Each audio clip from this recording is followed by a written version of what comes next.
selama ni kajian-kajian dibuat oleh berbagai pihak, orang Islam bercakap soal akidah, betul. Dipanggil jurisprudence fiqh. Tetapi kalau kita lihat secara menyeluruh, negara-negara yang berakhlak Islam, akhlak, behavior, 10 tertinggi negara yang berakhlak Islam, satu pun tak ada negara Islam. Terutama di sudut amalan rasuah, amalan good governance, kebersihan, human right. Kalau kita lihat negara-negara orang Islam, penuh dengan ulama-ulama, ustaz-ustaz, universiti-universiti Islam, tapi penuh dengan rasuah dan kepincangan. Bad government, korup tinggi, hak asasi. Bahkan kita lihat sekarang negara-negara Islam, khasnya negara-negara Arab, mereka dulunya pengeksport minyak, sekarang menjadi pengeksport pelarian. Kenapa jadi begitu? Ini persoalan yang perlu difikirkan oleh orang Islam secara serius. Akhlak Islam ada kepada negara, rakyat, bukan Islam. Kita kena kembalikan supaya orang Islam terus mewujudkan kerajaan yang berakhlak Islam. Rakyat yang berakhlak Islam. Benci pada rasuah, benci pada penyelewengan, benci kepada penindasan. Ini adalah fundamental Islam yang kita lihat ditinggalkan oleh orang-orang Islam. Ini yang kita ketinggalan dalam semua bidang dalam dunia Islam dibandingkan dunia lain sekarang ini. Okay, baik, akan banyak lagi kita gali perspektif fikrah dan juga... Saya tajuk ni memang saya suka lah. Ya, betul.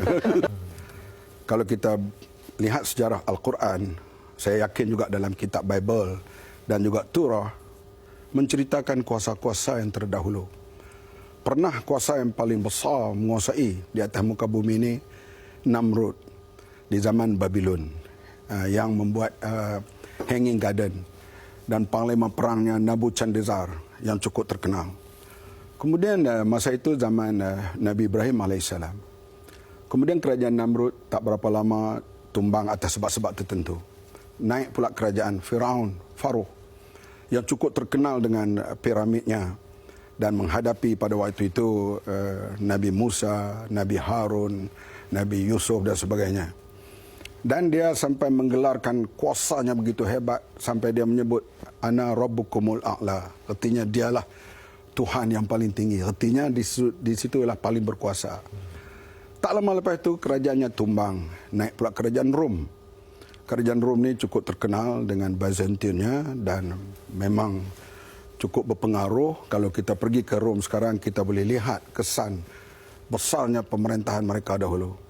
Selepas Rom jatuh, dia pergi kepada kerajaan Islam.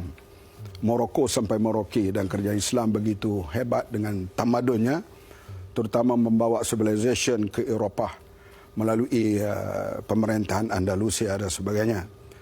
Kemudian kerajaan Islam di atas kesilapan-kesilapan yang mereka lakukan, integriti hilang dan sebagainya, jatuh naik kerajaan Eropah yang begitu terkenal, kerajaan United Kingdom, sun never set at British Empire. Begitu hebat empire-nya, dan sekali dengan Amerika Syarikat.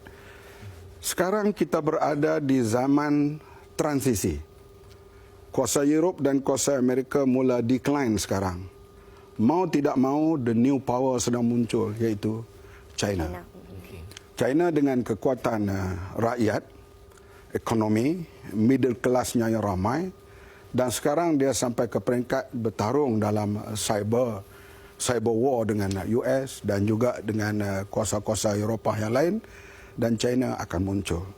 Soalnya umat Islam nak tempatkan diri mereka di mana?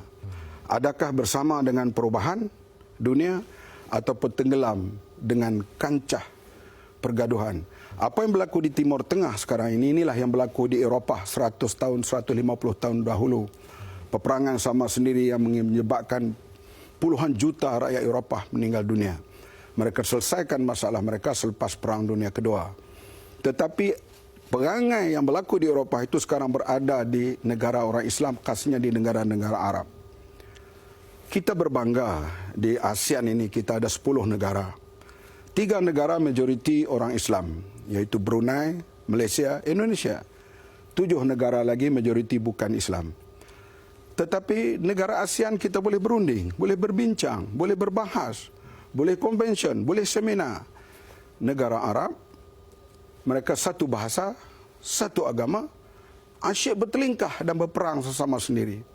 Inilah kekayaan yang dianugerahkan kepada mereka, akhirnya terbakar di padang pasir.